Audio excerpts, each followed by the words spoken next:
chung ngam tum phing rei za din chung kho jing ni khu chan tha rel jang lai zun chi nga thar e do na ku nem kan bu ni dai ni kha chu nan ding ti ai lo shiram le chin mi kun do ruang a lung khi kan khen chun din su tu tha ram jang lai jing nu ni a phu ko te na than dar ru ikir te wo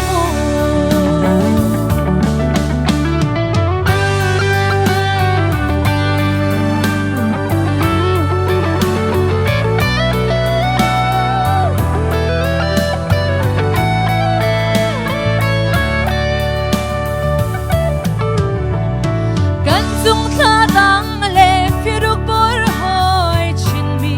bun do ruanga nun pe tu na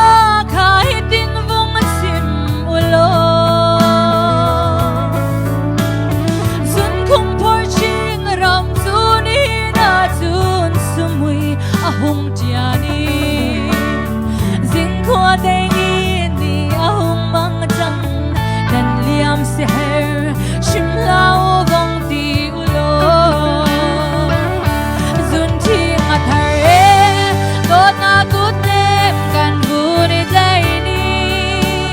kha su nan ding ti ai lo